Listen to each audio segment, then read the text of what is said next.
AP హైకోర్టులో మాజీ CM YS Jaganmohan Reddy petition దాఖలు చేశారు. దీనిపై న్యాయస్థానం విచారణ జరిపింది. జగన్ పాస్పోర్ట్ 5 ఏళ్ల పాటు రెన్యువల్ చేస్తూ సీబీఐ కోర్టు ఆదేశాలు ఇచ్చిందని ఏపీ హైకోర్టుకు పిటిషనర్ తెలిపారు. కానీ ఆ ఆదేశాలను విజయవాడ ప్రజాప్రతినిధుల కోర్టు ఏడాదికి పరిమితం చేయడం చట్టవిరుద్ధమని పిటిషనర్ లాయర్ న్యాయస్థానం దృష్టికి తీసుకెళ్లారు. వైఎస్ జగన్ లండన్ టూర్కు సీబీఐ కోర్టు పర్మిషన్ ఇచ్చినట్టు కోర్టుకు పిటిషనర్ న్యాయవాది చెప్పగా, విజయవాడ ప్రజాప్రతినిధుల కోర్టులో కేసు పెండింగ్ లో ఉందని పాస్పోర్ట్ కార్యాలయం పేర్కొంది. ఎన్ఓసీ తీసుకోవాలని జగన్ కు పాస్పోర్ట్ ఆఫీస్ లేఖ రాసింది. దీంతో పాస్పోర్ట్ కు ఎన్ఓసీ ఇవ్వాలని జగన్ తరపు పిటిషనర్ కోరారు. ఈ అంశంలో తదుపరి విచారణను ఏపీ హైకోర్టు సోమవారానికి వాయిదా వేస్తున్నట్టు ఆదేశాలు జారీ చేసింది.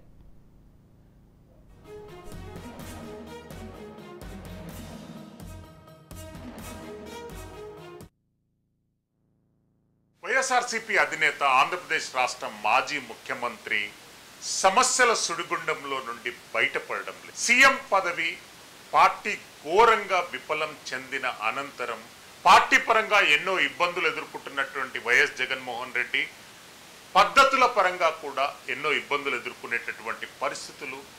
గతంలో పలు కేసులలో నిందితుడిగా ఉన్నటువంటి వైఎస్ జగన్మోహన్ రెడ్డి ఎలాంటి కదలికలైనా కానీ కోర్టు కనుసన్నల్లో జరగవలసింది.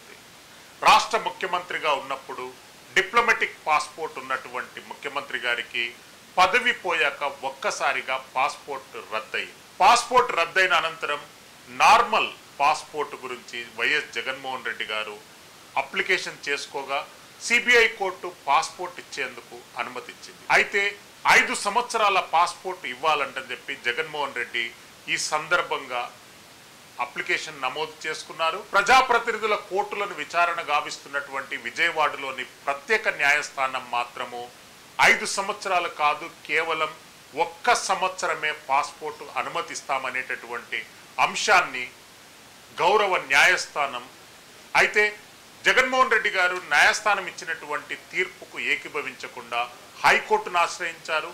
హైకోర్టులో సోమవారం నాడు వైఎస్ జగన్మోహన్ రెడ్డి గారు వేసినటువంటి పిటిషన్ పైన విచారణ కొనసాగే అవకాశం ఉంది. ఏది ఏమైనా దేశంలో అత్యధిక క్రిమినల్ కేసులు, అత్యంత మనీ వాల్యూ క్రిమినల్ కేసులు ఎదుర్కొంటున్నటువంటి నేతగా వైఎస్ జగన్మోహన్ రెడ్డి గారు ఉన్నారు. గత ప్రభుత్వం అంటే యూపీఏ ప్రభుత్వం ఆధ్వర్యంలో అతను చేసినటువంటి పలు స్కామ్లపై విచారణ చేసినటువంటి సిబిఐ, ఈడీలు ఎఫ్ఐఆర్లతో పాటు ఛార్జ్ షీట్లు కూడా నమోదు చేసి పూర్తి ఇన్వెస్టిగేషన్ కంప్లీట్ అయ్యాయి. ముఖ్యమంత్రి హోదాలో కొన్ని అనివార్య సందర్భాలలో జగన్మోహన్ రెడ్డి గారు కోర్టు విచారణకు హాజరు కాలేదు. ఇప్పుడు ముఖ్యమంత్రి పదవి పోయాక తప్పకుండా సిబిఐ కోర్టుకు హాజరు కావాల్సినటువంటి పరిస్థితులు ఉన్నాయి. వీటిని దృష్టిలో పెట్టుకొని తాజాగా తన కూతురు లండన్ దేశంలో కొనసాగిస్తున్నటువంటి ఉన్నత విద్య సందర్భంగా ఆమెను చూడడానికి వెళ్ళాలనేటటువంటి నెపంతో ప్రత్యేక అప్లికేషన్ను సిబిఐకి సమర్పించారు. సిబిఐ ఈ అప్లికేషన్ను స్వీకరించి సెప్టెంబర్ 3వ తేదీ నుండి సెప్టెంబర్ 25వ తేదీ వరకు తాను లండన్ పర్యటన చేసేందుకు అనుమతి ఇవ్వడమే కాకుండా ప్రతిరోజు సిబిఐ అధికారులతో సమన్వయంలో ఉండాలి. ఈమెయిల్ కమ్యూనికేషన్, టెలిఫోన్ కమ్యూనికేషన్ అనేటటువంటిది తప్పనిసరిగా మెయింటైన్ చేయాలనేటటువంటి షరతులతో కూడినటువంటి అనుమతినిచ్చారు. అనుకోని పరిస్థితులలో అనుకోకుండా డిప్లొమాట్ పాస్పోర్ట్ రద్దు కావడం, సాధారణమైనటువంటి పాస్పోర్టుకు విజ్ఞాపన చేసుకోవడము, గతంలో ఉన్నటువంటి పాస్పోర్టును సిబిఐ, ఈడీ అధికారులు సీజ్ చేయడం అనేటటువంటి అంశాలతో తాజాగా పాస్పోర్ట్ కోసం అప్లికేషన్ మూవ్ చేశారు. అయితే 5 సంవత్సరాల పాస్పోర్ట్ ఇవ్వాలంటని చెప్పి జగన్మోహన్ రెడ్డి గారి వాదనను ప్రజాప్రతినిధుల కోర్టు తోసిపుచ్చింది. కేవలం సంవత్సరం రోజుల పాటే అతనికి పాస్పోర్టును మంజూరు చేయవలసిందిగా ప్రత్యేక ఉత్తర్వులు జారీ చేసింది.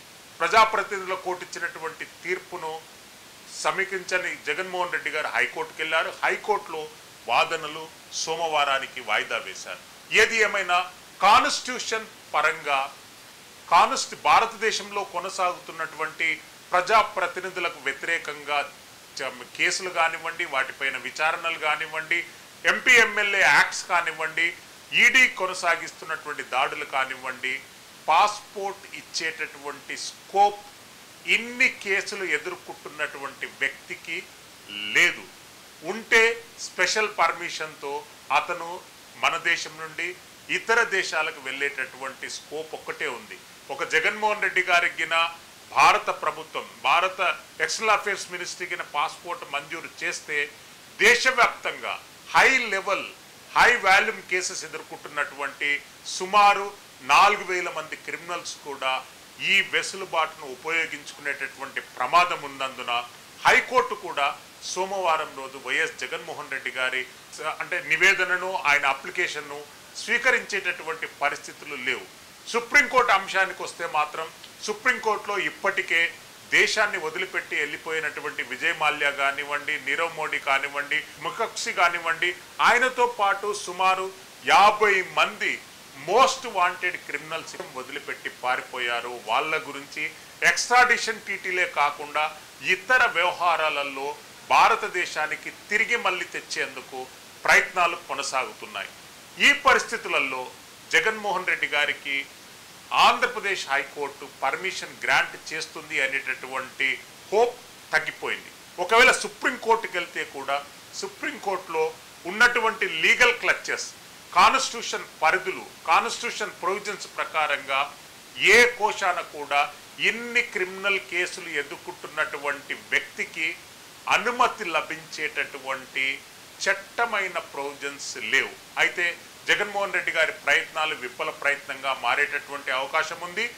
సోమవారం రోజు హైకోర్టు ఎలాంటి తీర్పిస్తుంది, ఒకవేళ విచారణలు మళ్ళీ పోస్ట్పోన్ చేసి ఎలాంటి కార్యాచరణ గురించి ఆలోచిస్తారు, ఒకవేళ సోమవారం రోజు తుది ఉత్తర్వులు రాకుంటే నెక్స్ట్ డేట్ ఇచ్చి మళ్ళీ తుది ఉత్తర్వులు ఇచ్చినాక జగన్మోహన్ రెడ్డి గారు సర్వోన్నత న్యాయస్థానం సుప్రీంకోర్టు ఆఫ్ ఇండియాకు వెళ్ళేటటువంటి అవకాశం ఉంది. అక్కడ ఉన్నటువంటి పరిస్థితులు, అక్కడ ఉన్నటువంటి ప్రొవిజన్ ఆఫ్ లా ప్రకారంగా కూడా జగన్మోహన్ రెడ్డి గారికి చుక్కెదురయ్యేటటువంటి అవకాశాలు ఉన్నాయి. ఏది ఏమైనా అతి త్వరలో సిబిఐ, ఈడీ కేసులలో విచారణ ప్రారంభమయ్యేటటువంటి అవకాశం ఉంది అని చెప్పి రాజకీయ పరిస్థితులు మంచి సంకేతాన్ని ఇస్తున్నాయి. Silveri Srisailam for Raj news.